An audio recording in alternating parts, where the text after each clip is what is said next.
Fraîchement nommée secrétaire d'État au numérique, Marina Ferrari, députée de Savoie, s'est elle aussi rendue porte de Versailles pour saluer le dynamisme de la ferme Numérique France. Notre équipe sur place l'a rencontrée. La ferme digitale se porte bien et de mieux en mieux. Aujourd'hui, on compte dans l'écosystème des startups dédiées à l'agritech, plus de 450 entreprises qui sont identifiées. Et donc, il est important de mettre en avant tout ce savoir-faire français pour notre agriculture et au service de nos agriculteurs. Aujourd'hui, les vaches Tarine et Abondance de la région étaient sur le ring du Salon de l'agriculture. Véritable star du jour, elles concouraient pour remporter des prix du concours général agricole.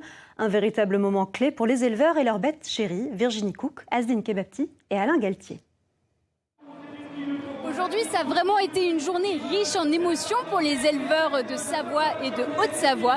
Il y a 18 vaches Abondance et 16 tarines qui ont participé au concours général agricole des animaux. C'est vraiment un événement incontournable pour les agriculteurs. C'est un peu leurs Jeux Olympiques. Vous le voyez, il y a vraiment toute une effervescence et les éleveurs sont vraiment très stressés quand ils participent à ce concours. Pour eux, c'est une immense fierté quand ils remportent un prix. Nous allons voir l'un des gagnants, Timothée. Bonjour Timothée. Bonjour. Alors voici votre vache praline. Qu'est-ce que ça représente pour vous d'avoir gagné un premier prix ? C'est l'aboutissement du travail de toute l'année. On travaille toute l'année avec nos vaches, on en est fiers, on est fiers de notre race et c'est là ça nous motive d'aller au travail le matin. Pourquoi est-ce qu'elle a gagné selon vous ? Pourquoi elle a tapé dans l'œil du jury ? Il y a des critères de conformation, le dos, les aplombs, la mamelle. Et c'était elle qui était le plus complète dans sa section pour faire son premier prix.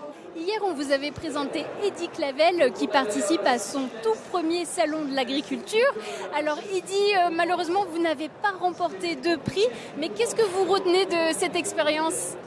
Je suis avant tout super content parce que pour une première année d'installation, déjà monter une vache à Paris, c'est déjà pas rien. Et puis oui, très content du résultat quand même parce que je pense qu'il y avait une sacrée grosse section aussi avec Patoun.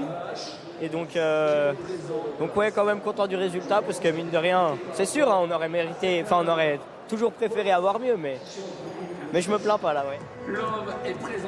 Pendant l'épreuve, il y a des jurés qui inspectent les vaches sous toutes leurs coutures. Il y a vraiment des critères de notation très précis.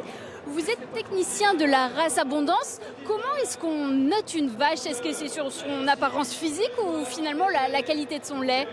Alors on va dire que la qualité de son lait a été prise au niveau de la sélection, puisque nous avons sélectionné 18 animaux au niveau de la race Abondance qui en compte plus de 23 000. Et ensuite là, aujourd'hui, c'est sur des questions de morphologie.